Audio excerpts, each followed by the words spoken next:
ठीक है, अपना क्वेश्चन है भाई जेई मेन 2022 का। A body of mass m explodes into 3 pieces. एक बॉडी है जिसका मास कितना है m explodes into 3 pieces in mass ratio 1:2:2। मतलब जो मासेस उड़े उनका मास क्या रहेगा, एक का m, दूसरे का m और तीसरे का भी 2m। तो देखो रेशियो निकालोगे तो क्या आएगा, 1:1:2। दो मासेस सेम है, एक मास डबल है।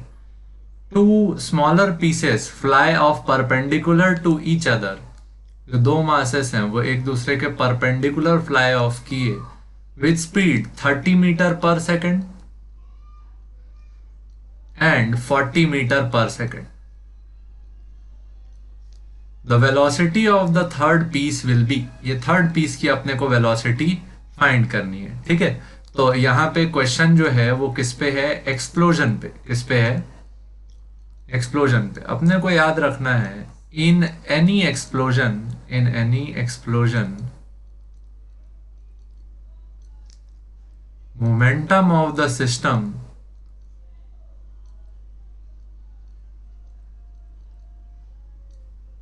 remains conserved since no external force is applied। मतलब क्योंकि कोई भी बाहर से फोर्स नहीं लगाया गया तो F इक्वल टू क्या होता है, change in momentum upon change in time. क्योंकि हमारा एक्सटर्नल फोर्स जीरो है तो change in momentum upon change in time का वैल्यू क्या आया, जीरो। यहां से चेंज इन मोमेंटम का वैल्यू हो गया जीरो। मतलब final momentum minus initial momentum equal to zero. यहाँ पे जो वैल्यू आया वो क्या आया, final momentum is equal to initial momentum. कब, if external force is equal to zero. अगर एक्सटर्नल फोर्स जीरो हो तो इनिशियल और फाइनल मोमेंटम क्या रहता है, सेम। या फिर अपन ये बोल सकते हैं मोमेंटम, ये हो गया before explosion is equal to momentum after explosion. Momentum after explosion, ठीक। अब मोमेंटम बिफोर एक्सप्लोजन क्या रहा होगा भाई, देख जो बम था, ठीक, वो क्या था, body of mass m at rest. मतलब जिसका इनिशियल वेलोसिटी था वो क्या था, जीरो, रेस्ट पे था। तो जो इनिशियल मोमेंटम रहा होगा वो क्या रहा होगा, m इंटू वी आई, मतलब m इंटू जीरो। ये हो गया 0 kg मीटर पर सेकंड, ठीक।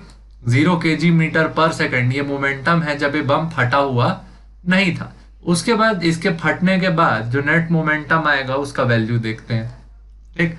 कितनी चीजों का मोमेंटम रहेगा, 3, एक ये और एक ये। तो आफ्टर एक्सप्लोजन अपने पास 3 पार्टिकल्स है, उनको ड्रॉ करते हैं, उनका नेट मोमेंटम लिखते हैं। एक पार्टिकल इधर था, कितने से जा रहा था, 30 मीटर पर सेकंड। एक पार्टिकल इधर था m, एक इधर जा रहा था, इधर जा रहा था कितने से, 40 मीटर पर सेकंड, ठीक। तीसरा जो पार्टिकल था उसका मास क्या था, 2m, वो इधर जा रहा था कितने से, v से।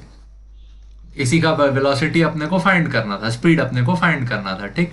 तो अब अपन ये जानते हैं मोमेंटम एक वेक्टर क्वांटिटी है। क्या, कैसी क्वांटिटी है, वेक्टर क्वांटिटी। तो आप ये देख पा रहे हो ये तीसरा पार्टिकल इधर क्यों उड़ा, ताकि इन दोनों का जो मोमेंटम है, मोमेंटम ऑफ 30 वाला और मोमेंटम और 40 वाला, इन दोनों का अगर मोमेंटम निकालोगे तो यहाँ क्या आएगा, p, इसका नाम रख लेते हैं 1। ये आया m इंटू 30।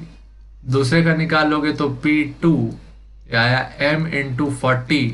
अच्छा, इसमें अगर देखोगे तो ये y एक्सिस में जा रहा है तो j कैप, ये x एक्सिस में जा रहा है तो i कैप।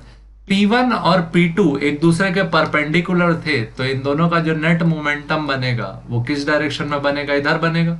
और उसका वैल्यू क्या होगा, √P1 square plus P2 square.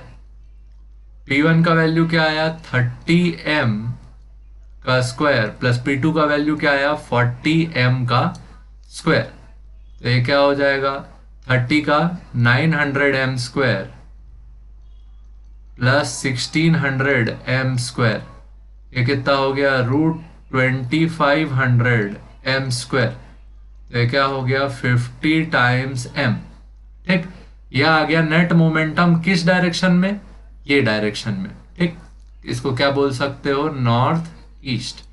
अब नॉर्थ ईस्ट को कैंसिल कराने के लिए ये दूसरा पार्टिकल है इसके अपोजिट डायरेक्शन में उड़ा, किधर, साउथ वेस्ट। इसका जो मोमेंटम है, मोमेंटम 2m वाले का क्या आएगा 2m इंटू वी। ठीक, सिंस